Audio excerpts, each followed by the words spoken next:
People have asked us for a long time to stream our services out to the world, and for various reasons I've not chosen to do that. But I am agreeing to do that now, probably a couple times a month. Don't know for sure, we'll just see how that goes, but I do try to share that as best I can. So real quickly, just, they're all watching and listening to you folks, so give them a good morning and a hello and a peace be with you and all that. Everybody at once. Ready? 1, 2, 3, go!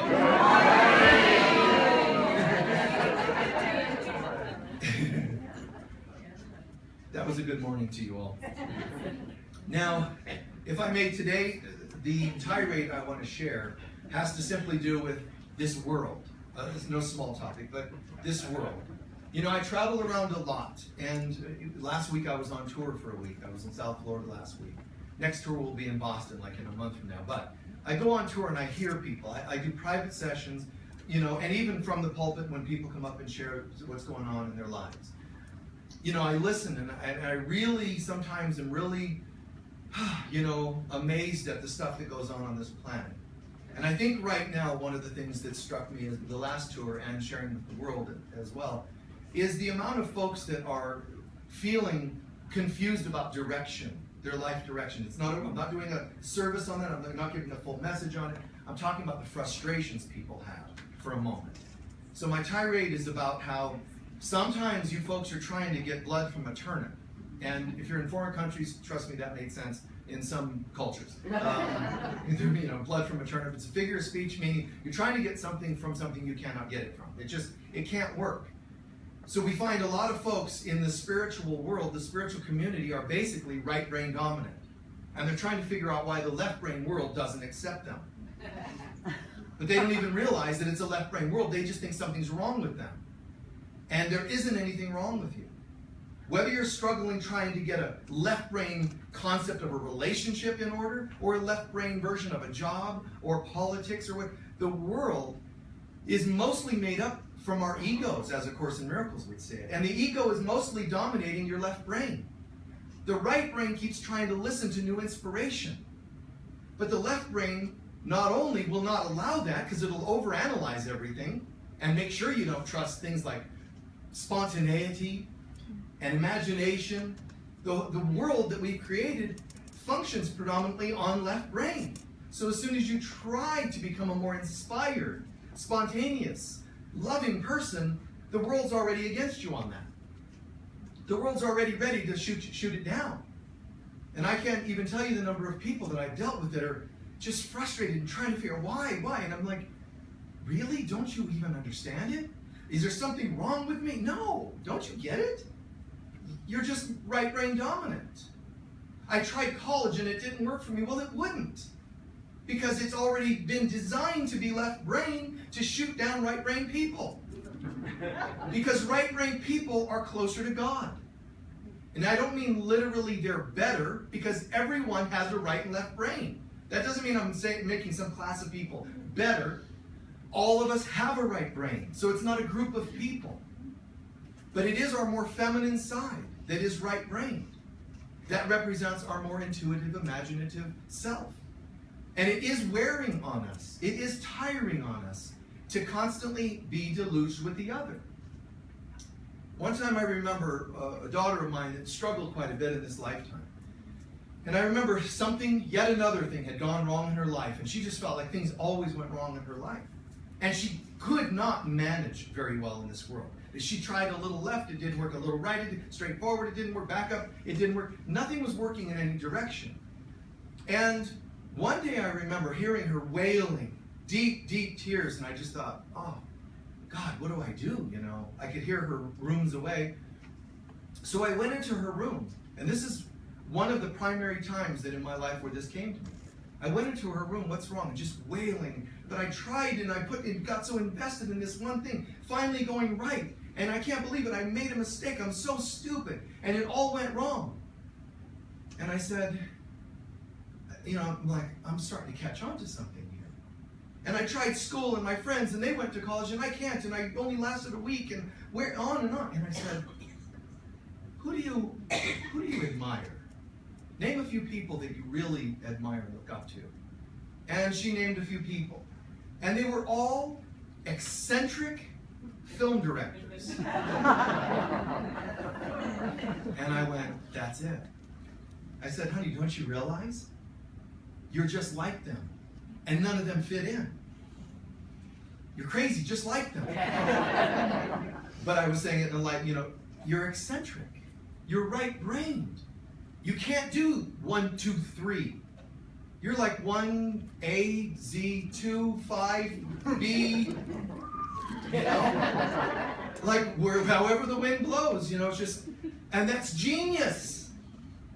But it's not genius to people who want everything to go 1, 2, 3. And I could hear in her voice, really? And for me as the parent, it could have been a client and it still would have touched me in the heart. But as a parent, it was like, look at how often people think something's wrong with them. And the world supports that something's wrong with them. Because the world keeps saying, no, we're going to do this left-brained only. Well, of course you will. Because you're terrified. Because you're the ego. And every time we start allowing our right brain, which is the heart chakra, left brain is the lower 3 chakras, the no brain is the upper 3 chakras. So it's great to be mindless. Every time we say no to the biddings, the crying, the pleading, the complaining of the left brain is the fault finder. As soon as there's a miracle, the left brain's going, there must be a logical explanation. Of course you would want there to be a logical explanation. Because if there isn't, you believe you're dying. Every time something wonderful happens, the ego perceives itself to be dying. And you think it's going to go, gosh, I see you're becoming an inspired individual. I think I'll just go to sleep over here now and never bother you again. All it does, of course, in Miracles tells us it goes from being suspicious to vicious. The left brain, fear-based world hates everything you're doing in this room today and tuning into today. When I say it hates, it sounds strong. It hates because it perceives it as its death. As soon as you allow the heart, which is the right brain, to receive inspirations from God, and the right brain isn't perfect. The right brain is just a more accurate depiction of holiness. It's just a more accurate depiction. The left brain tries to rule all that out. The right brain's going, well, let's keep an open mind. But the right brain dominant people have troubles just like left brain dominant people. The left brain dominant people are constantly finding fault. The right brain dominant people just can't get anything done because they're spaced out all the time. And if you want an accountant, get a left brain dominant person. Don't get someone spacing out. If you want somebody to work on your car, you don't want, I was going to put the lug nuts back with your tire. Then I started seeing beings from Arcturus. And when they said, all is well, I just assumed that meant the lug nuts would be on themselves. No, get somebody that's like, 1 lug nut, 2 lug nut, 3 lug nut, 4, 5 lug nut, 6 lug nut. Are there any more?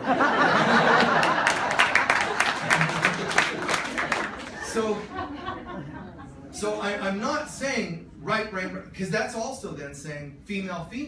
And we can't do that accurately. If I were putting it another way, it's balance.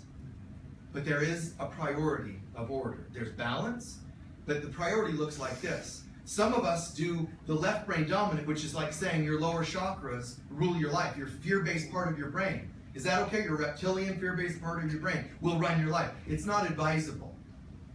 The fear-based part of the mind is the same as the lower chakras, which is the same as dominant from the left brain. Right brain means I start to listen to my heart. And I'm more imaginative, more spontaneous, more love and forgiveness instead of fault finding. And it's more right brain, and it's also more forebrain. The intuitive part of the brain that's now being understood and investigated more with certain sciences, medical sciences. That's what we're looking for. But that's not the end of the story, guys. Balance looks like this. Inspirations from God every day are to pour down into our hearts.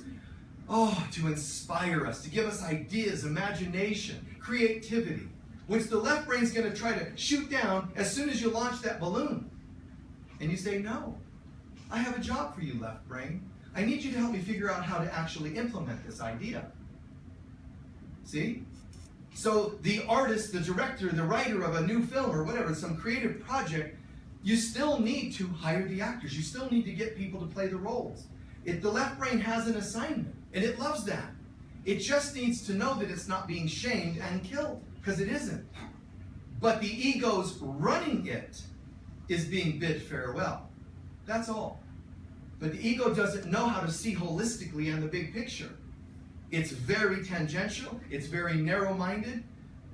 So the ego looks down that tunnel and says, I can't see any big picture, which means you're a threat to me.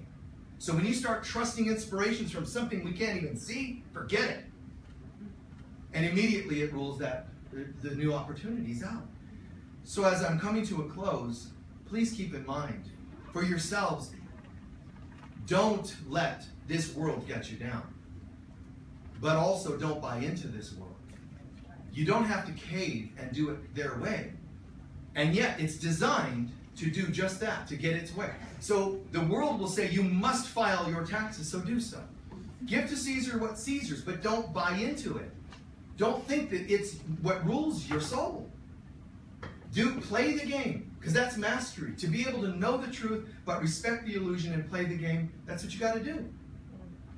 Pay your rent on time. Excessive left brain, all you do is worry about more money to get your rent paid. Excessive right brain, you keep coming up with reasons to get kicked out of your house because you never pay your rent. And you call yourself an artist. Oh, it's just because I'm an artist. No, you're annoying. You know, and it's okay to you to not pay your rent, but you know what? Be a landlord. They need their rent. They need it too. You have to be respectful. You can't use any cop-out about how amazingly creative you are. It's not very creative for you to hurt other people. So dominant left brain, no. Dominant right brain, no. Balance. It's all got to come back to that place of balance. And balance, again, is not equality, where the ego has as much say-so as God. Balance, and yet a certain order. Imagine us all coming from that place of inspiration, filling our hearts, and then taking the actions. Remind yourselves this, but please remember there's lots of people around you you don't even realize are struggling with this. Job after job of, I don't feel very honored. Sometimes you're the problem. It's not always everybody else is the problem and they just don't get you because you're so sweet, loving, and right-brained. We need you to also show up on time to work. You know, we need you to also cross the T's and dot the I's. Take care of the practical things in this world. But I will say this to the folks that have struggled with this, and again, having just returned from a tour and met so many people that were in creative jobs and yet lost those jobs, they were even their own businesses, but lost those because of running so smack dab into that left brain dominant world. I'm really sorry about that. And when I say I'm speaking on behalf of God, I'm speaking on behalf of the hearts of all human beings, that we're really sorry that you struggled so much. And we don't suggest you have to keep doing it. There's hope. And we all stand together and pray together to help people get through, not to fix their lives. God, make everybody understand this person who doesn't do anything on time nor pay their rent. I'm not trying to enable anything. I'm saying if it's hurt you, feel our love and compassion. Feel that we're sorry that that has happened to you. And it has to end. It's God's will that it end. It's not like I'm suggesting a new idea here. This is God's will. I'm only saying it. It is never God's will that any soul shall suffer or perish, nor your creativity to be snuffed. And if you're in a job that's creative, you might have to think first from a little of the left brain on how to manage getting another one that more honors you. But I wouldn't suggest you just jump from a job into something right brain thinking God's going to save you when you fall. We have to be practical about these things. But I would say this. If I'm on earth and I'm in a job or in an atmosphere, an environment, home or otherwise, that's left brain dominant, hateful, judgmental, nitpicking, and hurtful and all that, I would say this. I would say start looking for how to create a way out and create a new life. We never have to settle. We do not have to settle. I would do it in a way that is the greatest win-win and doesn't cause unnecessary harm to anyone. But start looking at the hope. See, hope. Hope is a beautiful word, as opposed to helplessness, hopelessness, and despair. Think about that. To give people hope. So remind people that are struggling, especially if they're that soft kind of a soul that doesn't know how to manage in a hard world, remind them their softness is beautiful and it's courageous and it's invincible. But the world tells you it's not. It's the opposite. That the soft you will be demolished if you don't put on some armor and get ready for battle every day. Our soul is invincible. It cannot be touched by anything of this world. And the real problem then is that we think it is. Nothing is really that the world did anything to you. It's just that you think it can, therefore it does. Like the spooky things under the bed, or in the closet at night when you're a child, or as an adult. You know, the partnerships. Anyway. I'm kidding. So, those spooky things, it's mostly in our mind, right? So when we realize, God, who am I really? When you realize, even a human realizes, I'm an adult. There's nothing under the bed that actually is going to, drag me away. It's just in my mind. And if an adult can figure that out, just apply it spiritually. None of the creepy things of this world have power over me. And I'm meant to be invincible. I'm meant to be beautiful. I'm meant to be radiant. And I'll never be able to do any of that if I do not know how to open up my heart, to receive guidance into a new life, and then have the courage to step into that new life. I pray this has made good sense, guys. Peace be with you. Thanks.